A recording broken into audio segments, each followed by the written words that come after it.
Hello అండి అందరికీ.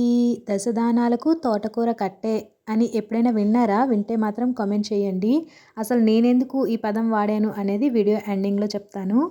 ఇంకా ఈరోజు వచ్చేసి లంచ్ కోసం తోటకూర అయితే ఫ్రైలాగా చేస్తున్నాను. మీలో ఎంతమందికి తోటకూర అంటే ఇష్టమో కామెంట్ చేయండి.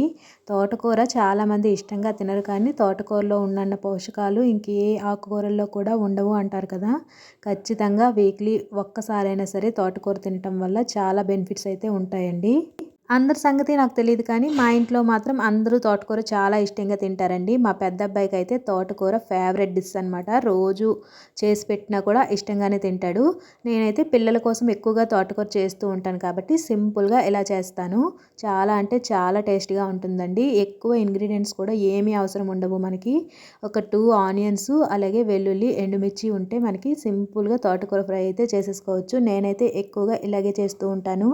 ఫస్ట్ అయితే తోటకూరని సన్నగా కట్ చేసేసుకొని నీట్‌గా వాష్ చేసుకోవాలండి. ఎందుకు అంటే తోటకూరలో మనము మట్టిలోంచి డైరెక్ట్‌గా తీసుకొస్తారు కదా! ఇసుక ఎక్కువగా ఉంటుంది. నీట్‌గా వాష్ చేసుకోవాలి. ఇంకా తోటకూర సన్నగా కట్ చేసుకున్న తర్వాత ఆనియన్స్ కూడా కట్ చేసుకొని ఒక ప్యాన్ పెట్టుకొని కొద్దిగా ఆయిల్ వేసుకొని ఆనియన్స్ బాగా ఫ్రై అయిన తర్వాత వెల్లుల్లి, ఎండుమిర్చి కూడా యాడ్ చేసుకొని అవి కూడా ఫ్రై అయిన తర్వాత మనం నీట్‌గా వాష్ చేసుకున్న తోటకూరని కూడా ఇందులో యాడ్ చేసుకోవాలి.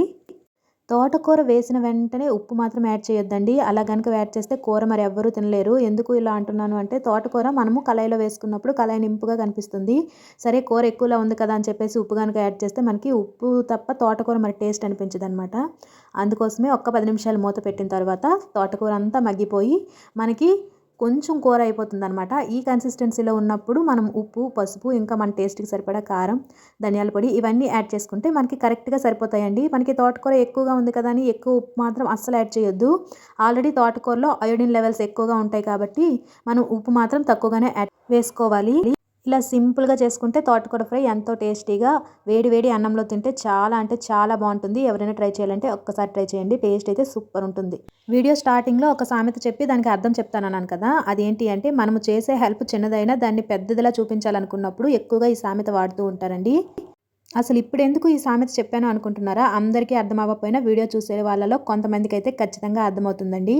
అదన్నమాట విషయం. ఇంకా వీడియో గనుక నచ్చితే ఒక లైక్ ఇవ్వచ్చు కదా! వెంటనే ఛానల్‌ని సబ్స్క్రైబ్ చేసుకోండి. Thank you for watching.